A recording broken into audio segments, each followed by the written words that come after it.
Hello there, I'm Alex, and I'm breaking down the inner working mechanics that power Star Wars Outlaws.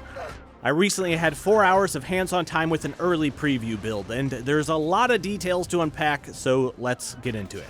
By the way, this build was running in quality mode on an Xbox Series X. Now, quick overview. Star Wars Outlaws is an open-world game with a focus on stealth action, exploration of planets on a speeder bike, and space combat in space, with story choices that influence an overarching faction reputation system. The world is dripping with Star Wars details and Easter eggs absolutely everywhere though, so Star Wars fans could treat this like a giant visual theme park. You play as Kves, and your companion Nix functions kind of like your little multi-tool into the galaxy.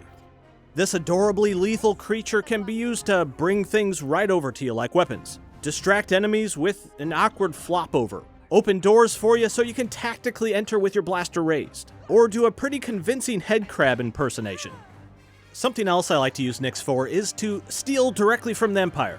If you use Nix's command interface and select an unaware enemy, you can send him in to yoink something right off of them. He often came back with grenades from stormtroopers, but it seems like higher-ranking Imperial officers had rarer materials and items on them. So you could be just a full-time pickpocket thief, if that's how you like to spend your time. Well, actually, it's Nix, so blame Nix. I didn't do anything. Can you pet the Nix? Yes, of course you can pet the Nix. That's done by getting close to him with the command interface up, and you'll see a prompt to pet. I also found Nix to be useful for pulling off collaborative takedowns, which kind of felt like having control over your own co-op partner. So issue Nix to attack one target, stun shot the other, and then knock out the initial target without any alarms being raised. If Nix goes full Sith Lord at the end of this game, I'm 100% down for that. I'm already preparing a minion legion. Now let's talk straight up combat. K's primary weapon is a highly customizable blaster that can toggle between different fire modes and projectile types. Its initial damage mode is the red plasma type, which is your basic all-around damage dealer. Even though it looks like a short-range sidearm, K's blaster has pinpoint accuracy even at pretty long range. On its alternate fire, you also have that stun shot I mentioned before, which is an instant silent takedown, but it will need to recharge over time. If you toggle over to the blaster's blue ion firing mode, this damage type is going to chew through droids and help break shields. If this fully depletes a shield, it'll detonate into a small AoE of ion energy. The ion blaster can also be used on humanoid enemies to temporarily shock them and set up for a quick takedown. The third blaster type I had access to in this preview build was the yellow power shot mode. This is a charged up explosive shot that kind of reminds me of the Mirandalorian's ridiculously strong Ambin blaster. K's blaster can also build up a special ability that lets her paint multiple targets and quickly send them all to the afterlife. So K's blaster is your main multi-purpose weapon that you'll always have on you, but you can also pick up temporary power weapons. Or stylishly slide pick them up, which is just a cool detail they baked into this, and it might be a little bit faster. I found a few, but definitely not all of the power weapons during my playtime, like the TL-50 Heavy Repeater. I like this one because it plops out a shield when you aim it, which covers the upper part of your body. I found 2 sniper rifles, the PK-23 Sniper Blaster being a pretty straightforward multi-zoom sniper, and the DLT-20A Sniper Rifle, which has to be charged up before firing. Once these power weapons run out of juice, that's it, you throw them down and you move on. The A300 Blaster Rifle is a rapid-firing assault-style weapon. The MPL Grenade Launcher shoots a sequence of 2 grenades, and the MPL Rocket Launcher fires a more precise, smaller explosive. The E11 Blaster Rifle is often found on low-level stormtroopers, and it fires at a slower rate when compared to the A300, but seems to hit a little bit harder. At workbenches, K can modify the look of her blaster and how it fires. Right now I have it in its light plasma configuration, but later on you can unlock others like the rapid plasma configuration, making it function more like a micro SMG. Each configuration has independent upgrades of their own, like tightening its accuracy, reducing its heat buildup, or giving it the super cooling ability. Super cooling adds an extra element to the active reload mechanic where if you perfectly time a reload, the weapon can be fired for longer before it overheats.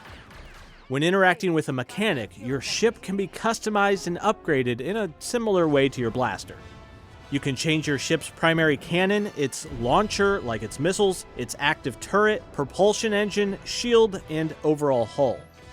Small ship combat is fairly straightforward, at least at this early part of the game.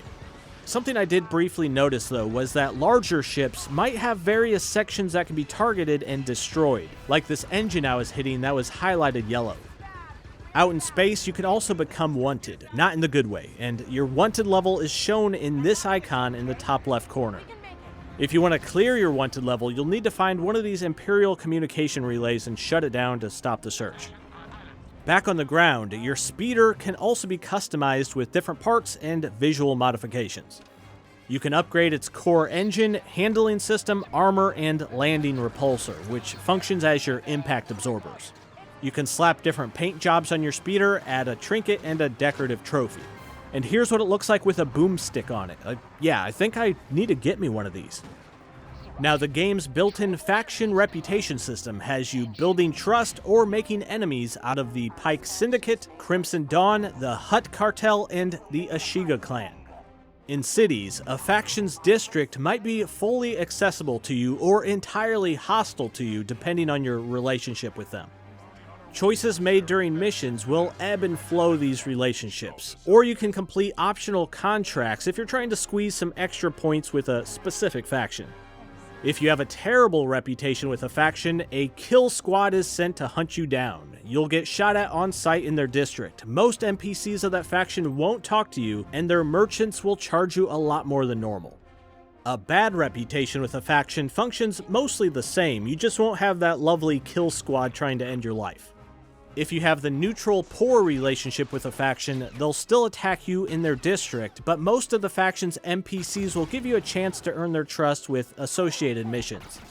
If you make it to having a good reputation with a faction, you can enter their district without being shot, NPCs are very likely to give you jobs, merchants of that district will give you a discount, and you get a special cosmetic item. When you get to the excellent reputation, you can freely explore their districts and steal stuff without any repercussions. You get a big discount in their shops, which also offer extra items, and you get some special cosmetics for getting up to excellent tier and again for maxing out excellent tier. Each faction's rewards offer an exclusive skin for your blaster, charms with bonus effects you can equip to K, a cosmetic skin for Nyx, and 3 pieces of gear, one for your chest, one for your waist, and one for your legs. Each piece of clothing can have multiple passive perks, and some will also have full set bonuses if you equip 3 of the same set. There's also the game's expert system, which I didn't have a ton of time with, but pretty much special NPCs can teach you new abilities and open up entirely new gameplay mechanics. Alright, so that's what I extracted from my time with Star Wars Outlaws. Pretty cool though, because I got to go to Star Wars Galaxy's Edge in LA right after that for the very first time, and I spent the entire day with a pretty phenomenal crew of creators. So shout out to the group. We had Bruce Greene, he streams on Twitch, can be found on the Inside Games YouTube channel, and brought you this thing. QueenTofu creates high-level cosplay, let's play videos on her YouTube channel, and also streams over on Twitch. Gabby and Tyler are the tall ones of the group, and they usually do all kinds of stuff together on TikTok. Hunter is on TikTok running the channels Hidden Gaming Details, Hidden Movie Details, Hidden Marvel Details, and a few others. The Mirandalorian runs a Let's Play channel on YouTube and also has a secondary channel for first-time viewing movie reactions. Lawrence can be found streaming on Twitch, over on Inside Games, and the channel Brought You This Thing. Then we had Bobby with us, who was representing BENlabs. And from Ubisoft, shout out Torre in group number 1. Best group. Oh, and I'm the short guy on the far right that looks the ideal height for Disneyland attendance. Try to take the time, give them a follow, and I put links in the description to find all of their stuff. Alright, I'm Alex, thanks for checking this out today, and may the Schwartz be with you.